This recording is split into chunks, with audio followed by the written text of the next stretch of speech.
Marilyn Doobie here. Oh, what's the play for today? Well, you can probably tell it's not my usual play. We're in my family room today instead of my studio. Now, why are we up here? Because I want to share with you a problem that I had and how I solved it. You see, I've got a sofa, like many of us do, and big open wall space above that sofa. It was just screaming for a piece of art to go up there. And I wanted to put something that I made there. Except it's a big space. But I thought, oh, I'm going to put something up there. So I priced out canvases that would fit there. And for a large canvas like that, I was looking at $200 to over $500 for the blank canvas. That was a little bit more than what I was really prepared to spend on it. And I found it created a lot of pressure, because if I've spent this much on the blank canvas, I better do something good on top of it.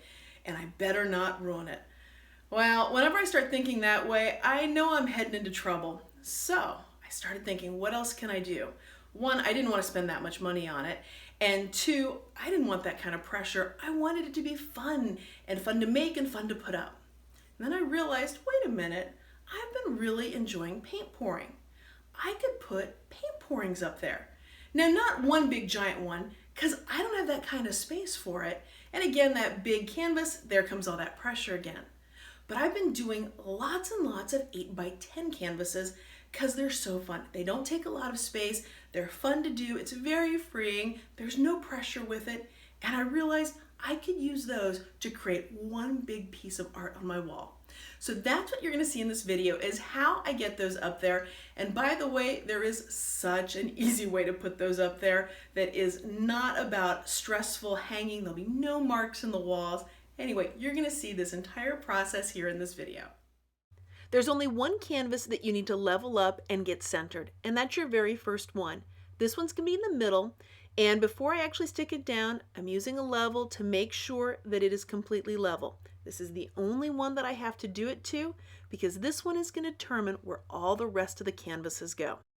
And then I'm going to work my way from the middle all the way out. I like to start in the middle. That way things seem to go a little bit straighter, more evenly for me. What I'm doing is using each canvas to help line up the next one. And you might notice that I'm using a little bit of force pressure to make sure I've got the canvases really butting up next to each other. I want to make sure that I've got them in there tightly, so this makes one big cohesive piece. Since I used very inexpensive canvases for this, everything actually doesn't line up perfectly, but once they're all up there and it's one big piece, none of it stands out or shows at all. I debated stopping at just 3 rows of paintings, but then I had a bunch more that I just loved, so I decided to squeeze on a 4th row on here. And that's the cool part. This can be as many rows or whatever size you want it to be. I've pushed the sofa back into place, and this is now what it looks like above my sofa. Instead of that big blank wall area, now I've got all sorts of color on it. So what was I using to put all of those canvases up on the wall? Wasn't a hammer and nails, it was the Command Adhesive Velcro picture hanging strips. Now I like to use the large ones. Now these things will hold 16 pounds, and there's no way a canvas is 16 pounds. But I actually like using the larger ones because it gives me a stronger adherence onto the wall. And as you're doing it, as you're putting these up, if you use inexpensive canvases the way I did, sometimes you might have to turn the canvas. You might have to move it around a little bit to get it really in there tightly. Because guess what? That actually doesn't line up perfectly. But once it's all up there, it doesn't show. So that as you're doing it, really make sure that you're pushing that canvas right up against another one. And it's basically like a sticker. You just take this, you peel off the back of the adhesive, you stick it right where you want it. And I think you're supposed to wait 30 seconds or something like that. And I didn't, because why? Why wait? And then you peel off this backing on the other one, and it's like a big sticker, and you just stick it up on the wall. Now the cool part about this is it's like Velcro. You can pull these off. So if you want to change one painting out for another one, guess what? You can. You can move them around. You can switch locations. There's no commitment involved whatsoever, and I love that. As well as not a single hole in the wall. And what if you don't want to put 40 of them up? Can you put 9 up? Absolutely. What if you want to put more? Actually, I'm thinking about doing a few more on here. You can add as many as you want. that's the cool part about using the 8x10s to build the larger something, is you can completely customize it to the space that you've got. Now, how did I create all of those different patterns? How did I do all of that pouring?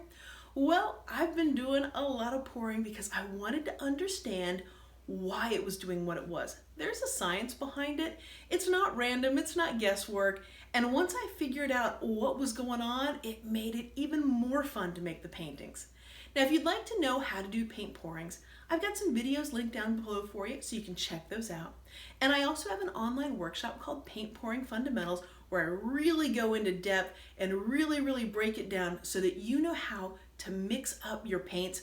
It's not eyeballing and it's not a precise recipe. It's this sweet spot in the middle that makes it so freeing to do paint pouring. Anyway, there's lots of stuff in there. I'll have that link down below for you too, so be sure to check that out. Well, thanks so much for joining me for today's play.